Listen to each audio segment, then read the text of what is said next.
अस्सलाम वालेकुम नाज़रीन, उम्मीद करता हूँ आप लोग सब खैरियत से होंगे।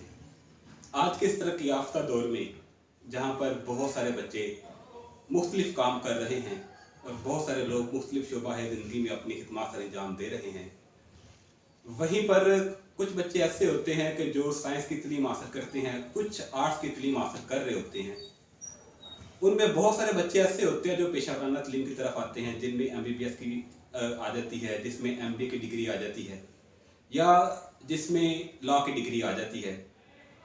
जहाँ पर इतने सारे ऑप्शन बच्चों के पास होते हैं, वहीं पर कुछ बच्चे ऐसे होते हैं जो ये सोच रहे होते हैं कि वो इन तमाम चीज़ों से हटकर कुछ अलग करना चाहेंगे।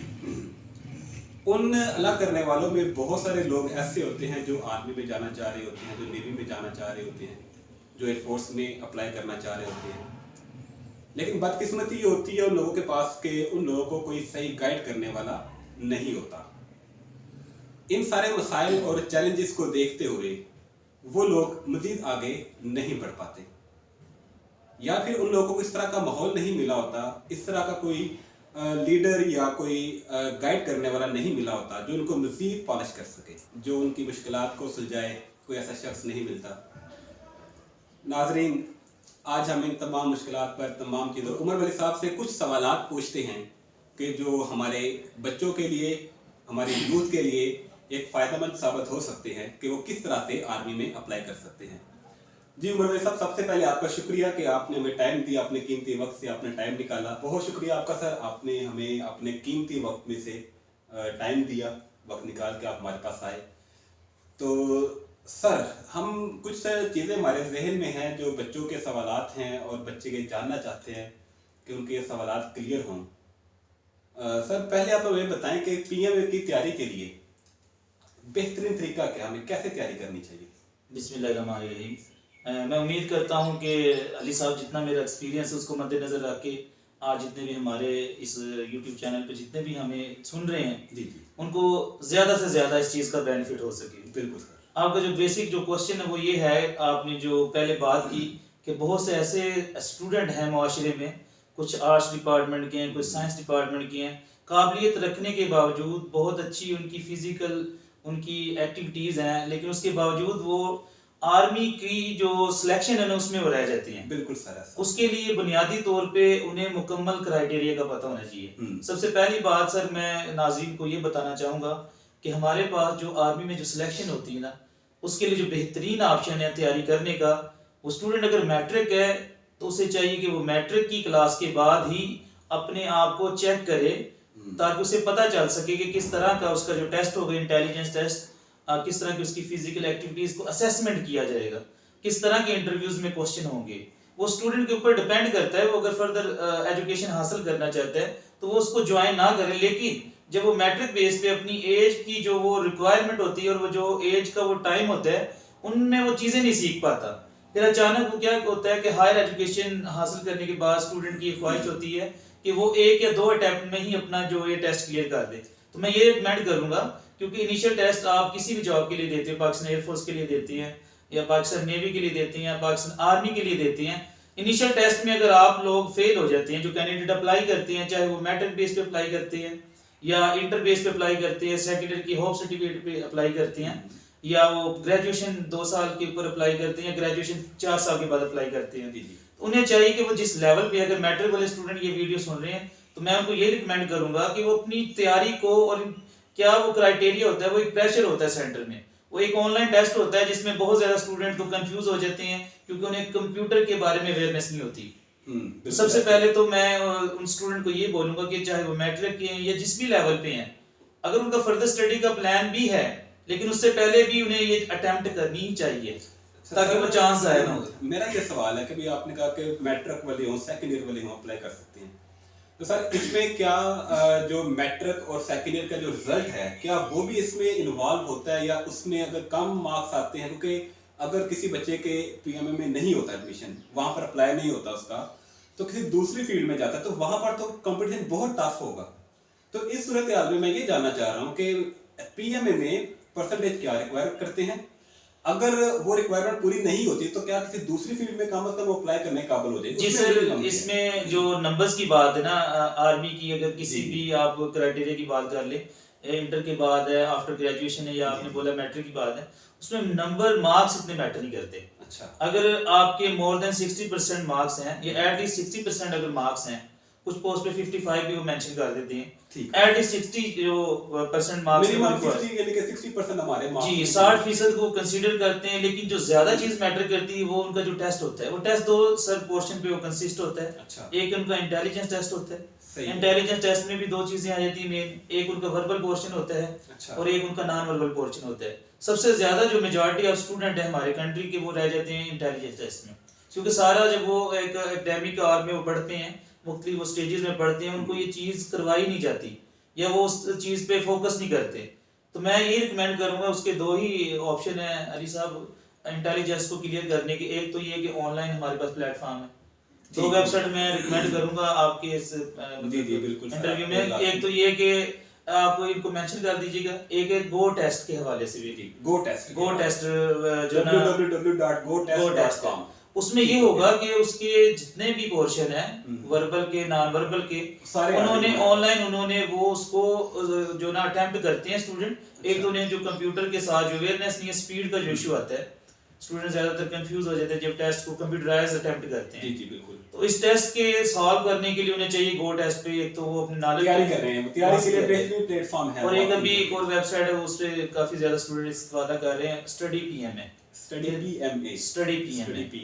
चलें, ये आपकी बात अच्छी होगी सर। अच्छा सर, कुछ बच्चे ऐसे होते हैं जो आफ्टर इंटरमीडिएट वो अकेडमीज भी ज्वाइन करते हैं, ट्यूशन सेंटर भी जाते हैं सिर्फ पीएमए की तैयारी के लिए। तो क्या आपका ख्याल है कि पीएमए की तैयारी के लिए ट्यूशन जाना या अकेडमीज जाना वाकई एक बहुत अहम चीज़ है, हेल्पफुल वो मटेरियल हो सकता है हमारे लिए, क्या नहीं हो सकता सर? पहली बात तो ये है कि जिसको मैंने पहले ऑलरेडी बताया, अगर एक स्टूडेंट है वो फर्स्ट टाइम तैयारी करना चाह रहे हैं, अगर उसने मैट्रिक भी कर लिया, इंटर भी कर लिया, अगर ग्रेजुएशन की बेस पे वो अप्लाई कर रहा है आर्मी में, तो डेफिनेटली उसने जो पहले उसका जो टाइम था, अर्ली एजुकेशन थी, उसमें उसने लर्निंग नहीं की, तो उसको डेफिनेटली कोई ना कोई एकेडमी तो ज्वाइन करने से बेनिफिट होगा। लेकिन ये कंपलसरी नहीं कि वो एकेडमी से ही जाके वो ये कह दे, ये इस बात की गारंटी दे देगा एकेडमी वाले कि आपकी सिलेक्शन हो जाएगी। उसके लिए ये है, उसको चाहिए कि पहले अपने आप को दो चीजें सर, एक मैंने इंटेलिजेंस टेस्ट के पहले जिक्र कर दिए, दो वेबसाइट भी आपको बताई हैं। जी जी।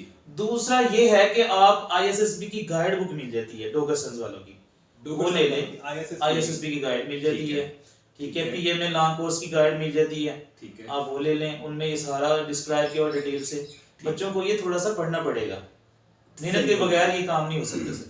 अच्छा सर, इसमें चीजें और बताएं हमें। साइंस और आर्ट्स आजकल तो फिलहाल चले, खैर आर्ट्स के बहुत ही कम हमारे हम देखते हैं कि तालिब इल्म है, साइंस में काफ़ी तालिब इल्म है।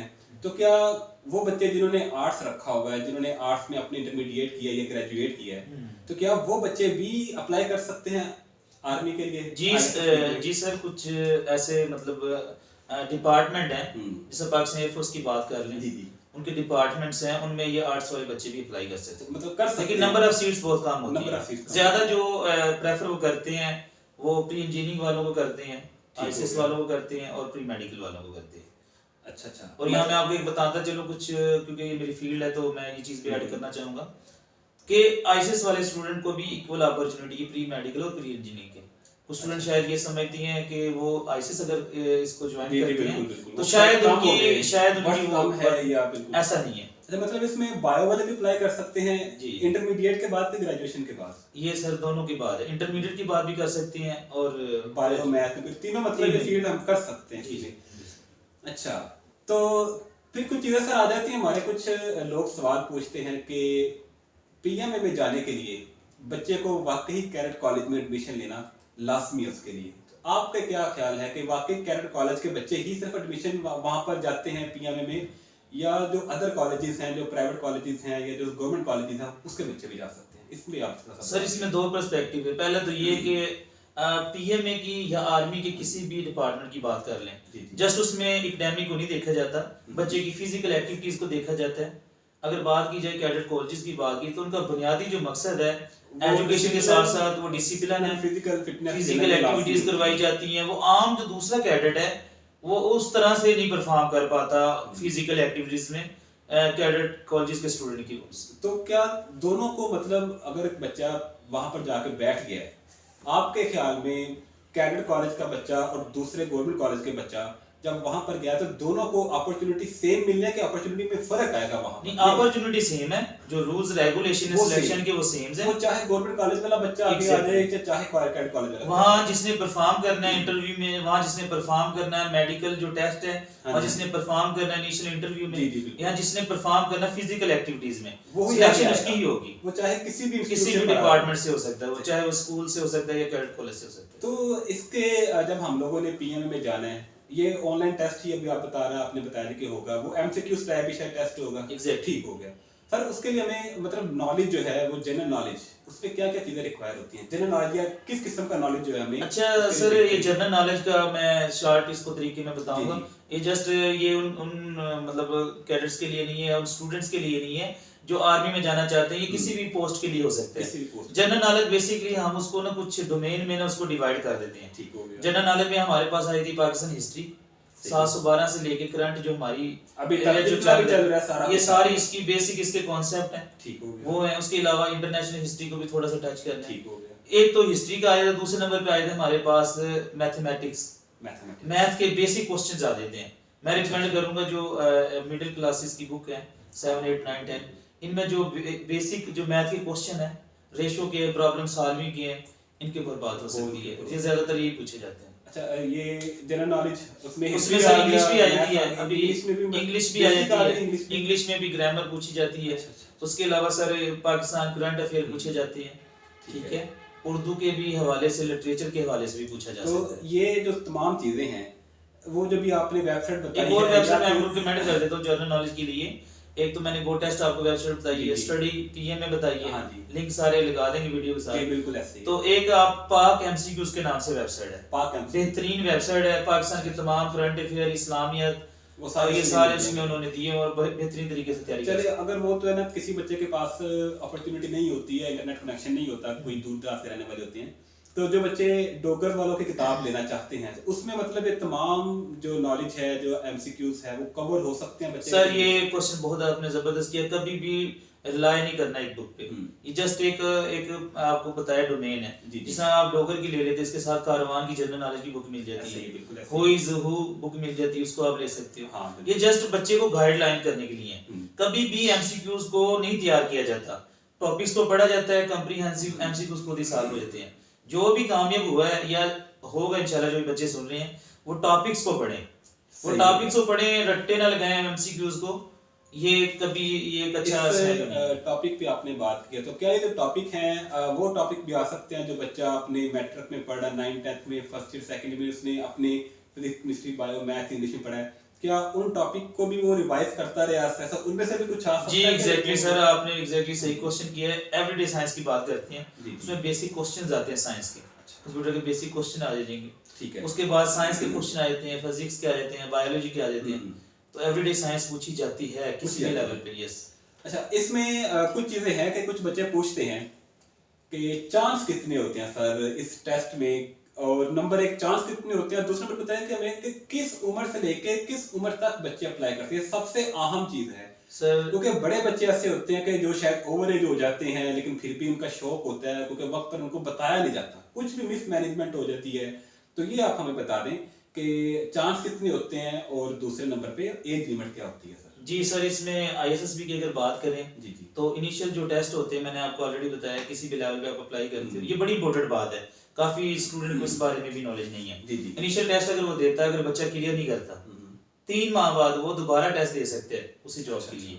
3 माह का वो गैप होता है। तो ये गैप जो है 3 माह का हमें वो आर्मी वाले सजेस्ट करते हैं, जी रिलैक्सेशन देते हैं, ये उनके रूल्स रेगुलेशन, उन्हीं के रूल्स गैप आ जाता है जिस पोस्ट के लिए। लेकिन आपको पता है साल में 2 दफा अनाउंस होती है जॉब, वो गैप ऑलरेडी जो है ना वो फिल हो जाता है। ठीक है, तो मैं ये रिकमेंड करता हूँ 2 चांस होते हैं साल में, तो दोनों को अवेल करें। आपने पूछी एज लिमिट, अगर मैट्रिक का स्टूडेंट है 16 से लेके उसकी जो एज लिमिट है ना 19 साल तक है, 3 साल तक वो अपनी कोशिश कर सकते हैं। अब देखिए कितने चांस बन जाते हैं, अगर साल में 2 दफा भी आए तो फिर पाकिस्तान आर्मी में नेवी है, ठीक है 6 चांस करीबन 6 चांस बन जाए, लेकिन इसको अवेल नहीं करते, इसकी वजह से वेस्ट हो जाता है। तो फिर ये सिलेक्शन के जो ना चांसेस कम हुए। और जो बच्चा इंटरमीडिएट के लिए सर जी 17 से लेके 22 तक एज है। 17 से 22 और ग्रेजुएशन अगर 2 साल की बात करें तो उसकी 17 से 24 है। और ग्रेजुएशन अगर 4 ईयर की बात करें बीएस वगैरह प्रोग्राम की, उसकी 17 से हमारे पास है 24 तक है। और आर्मी पर्सन है जो ऑलरेडी सर्विस में है उनके लिए एज रिलैक्सेशन होती है सर।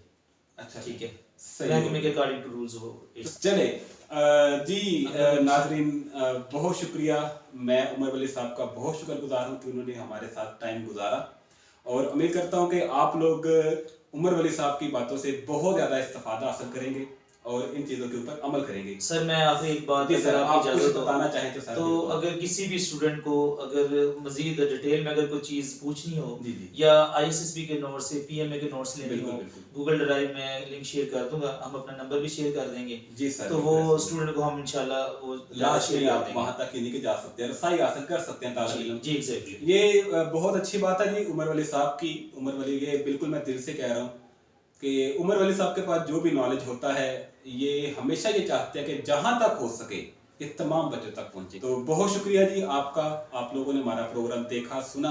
अल्लाह हाफिज़, इंशाल्लाह आपसे दोबारा मुलाकात होगी। बहुत शुक्रिया।